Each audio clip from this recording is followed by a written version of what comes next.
জিবরাইল আমিন নবীজির দরবারে আসছে। হুজুর আপনি কেমন আছেন? আল্লাহ জানতে চেয়েছে, যদিও আল্লাহ সবকিছু ভালো জানেন, তারপরেও আপনি নবীর খোঁজ নেওয়ার জন্য আল্লাহ আমাকে পাঠাইছে। জিবরাইল জীবনের শেষ বারবার আসতেছে। জিবরাইলকে নবীজি বলেন, জিবরাইল আমার কাছে অসুস্থতা লাগে, খারাপ খারাপ লাগে, শরীর ভালো লাগে না। জিবরাইল আমিন চলে গেলেন। পরের দিন আবার আসছে। হুজুর আল্লাহ জানেন, তারপরেও খোঁজ নিতে পাঠাইছে, কেমন আছেন গো নবীজি? নবী বলেন, জিবরাইল আমি অসুস্থ।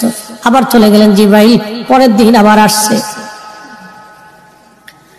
আবার এসে খোঁজ নিয়ে বললেন, হুজুর আপনি কেমন আছেন? নবীজি বলেন, জিবরাইল অসুস্থ আমি। জিবরাইল আবার চলে গেলেন। চতুর্থ দিনের মাথায় জিবরাইল আসছে। একা আসে নাই রে, মালাকুল মউতকে সঙ্গে করে নিয়ে আসছে।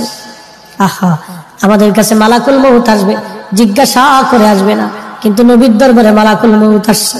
এসে নবীজিকে সালাম দিলেন, হুজুর অনুমতি দিলে ভিতরে আসবো। নবীজি অনুমতি দিলেন। আল্লাহ জিবরাইল এবং মালাকুল মউত দুইজন নবীজির ঘর মোবারকের তশরিফ রাখলেন। পৃথিবীর একটাই ঘর, যে ঘরে ঢোকার আগে জিবরাইল আজরাইল অনুমতি চায়, তিনি রাহমাতুল লিল আলামিনের ঘর। জোরে জোরে বলা যাবে আল্লাহু আকবার।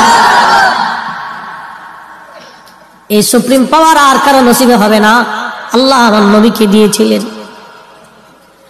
জিবরাইল আমিন আজরাইল নবীজিকে সালাম দিয়ে বলেন, হুজুর আল্লাহর পক্ষ থেকে আমি আজরাইলের উপরে নির্দেশ, আপনি যদি চান আমি জান কবজ করব, যদি না চান যতদিন ইচ্ছা আপনি পৃথিবীতে উম্মতের মধ্যে থাকবেন গো নবীজি, আপনার যতদিন ইচ্ছা থাকতে পারেন।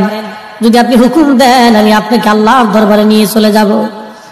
আল্লাহ আমাকে এই হুকুম প্রদান করে আপনি নবীর কাছে পাঠাইছে। ইয়া নবী আল্লাহ অনুমতি যদি দেন, আপনার যেইভাবে অনুমতি হবে আমার হুকুম সেইভাবেই হয়েছে। হুজুর পৃথিবীতে এইভাবে কারো, আপনি নবীর আগে কারো অনুমতি হয় নাই, আপনি নবীর পরে এইভাবে কাউকে বলাও হবে না। ও নবীজি অনুমতি যদি দেন জান কবজ করব, যদি না দেন যতদিন মন চায় আপনি ততদিন পৃথিবীতে থাকবেন। তার মানে পৃথিবীর হায়াত নবীর ইচ্ছার উপরে নির্ভরশীল। কাজটা বললেন কেন? আরো জোরে বলেন।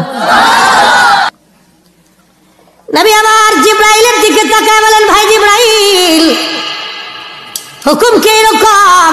জিবরাইল বলে, হুজুর এইভাবেই তো হুকুম হইছে, আপনি যদি চান যতদিন মন চায় থাকতে পারবেন, চলে যেতে চাইলেও নিয়ে যাওয়া হবে।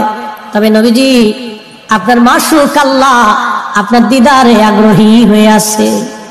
আহা হা হা হা, এ জোরে বলা যাবে কি আর রাসূলুল্লাহ? আহা হা, নবীজি কেঁদে ফেললেন।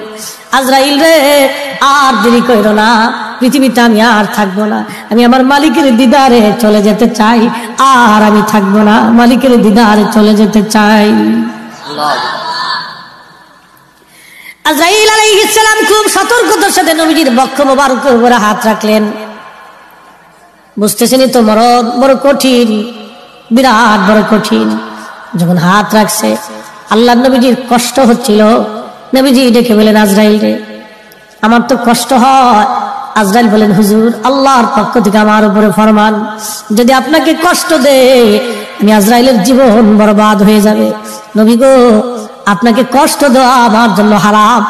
পৃথিবীতে আপনি নবীর মতো এত আশা নেই, জান কবজ আমি কোনোদিন কারো করি নাই, আপনি নবীর পরে আর এত আসানে কারো হবে না। নবী গো আল্লাহর ফরমান, সর্বোচ্চ সতর্কতায় আপনার জান কবজ করতেছি। হুজুর একটু ধৈর্যই তো ধরতেই হবে, কষ্ট হবে। নবীজি বললেন, আজরাইল জান কবজ এত কঠিন, একটা অনুরোধ করি আজরাইল।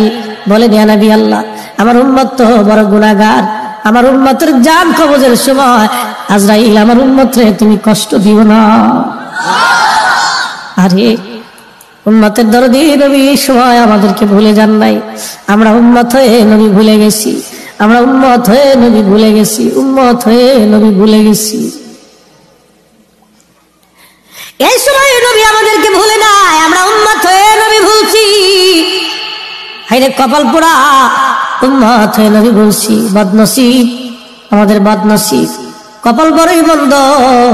কি হবে রে আমাদের এই কঠিন মেহশরে, কি হবে রে আমাদের কবরের জিন্দেগিতে, কি হবে রে কঠিন মৌতে, উপায় কি? উপায় কি, আমাদের উপায় কি? নবী ভুলে গেছি। আল্লাহর নবীকে দেখলেন, আজরাইল আমার উম্মতের জান কবজের সময় তুমি আমার উম্মতকে কষ্ট দিও না।